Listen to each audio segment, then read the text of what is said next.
It's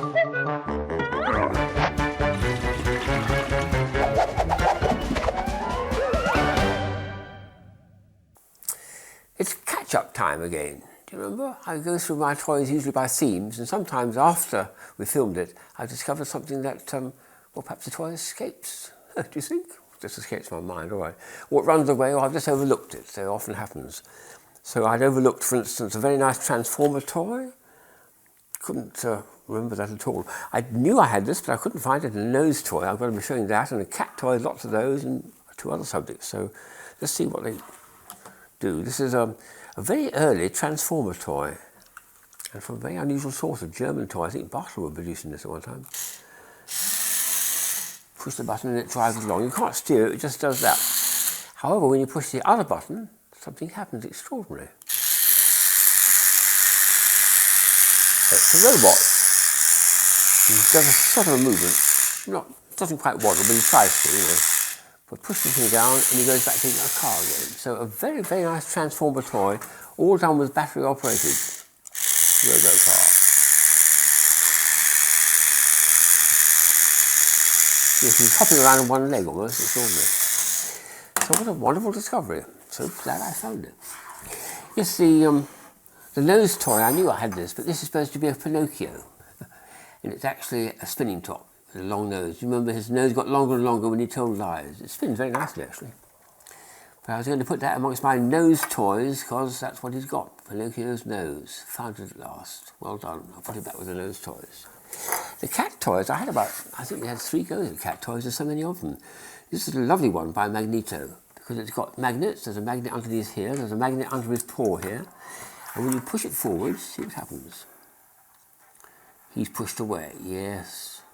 However, when you push the head down, he catches him. Well done, puss, you caught the mouse. Put him down, and he runs away again. Repelled by the magnets. Push him down, and instantly he's caught.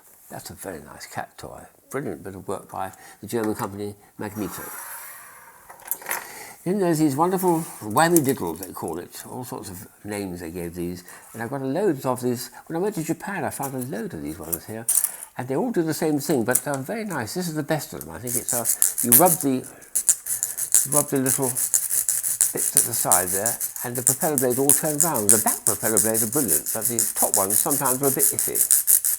But that was the nicest of them. And I went to Japan and found they made a whole bunch of these, a huge number, you know, but figures which were okay, but not quite so meaningful as a helicopter. I mean, these are just clowns and bears and things for Christmas time. And each time you had to break off the little rubbing stick to make them work. That's a nice one for Christmas too. So these ones were never brought in by the importers. The one they chose to do, which I think is wise, was the ones like helicopters, because that's what helicopters do. Their blades turn around when you set them going, and that's a particularly nice one.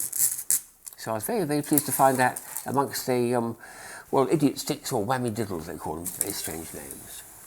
The last set were a set of 3 pencil sharpeners, would you believe? I had several of these, but I completely overlooked these ones, or missed them.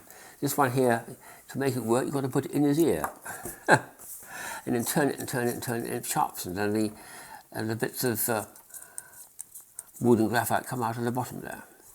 This one is a bit rude, if anything. Well, not really. It's just that you stick it up his nose like that.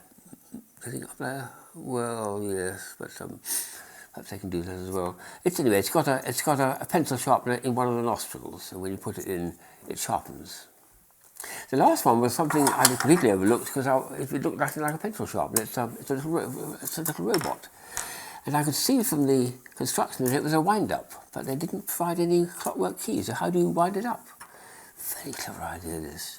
The pencil sharpener is inside. You've got to push it in and turn it, and that sharpens the pencil. But don't push it quite so hard. Just push it a little way in, and I can hear a clicking sound because there's a little knurled wheel there which is picking up the movement from my pencil sharpening it. And then you release it, it works. Ooh, let's give it a few more turns. Ooh, do the other one actually. I think it works a bit better. Well, that's doing very nicely.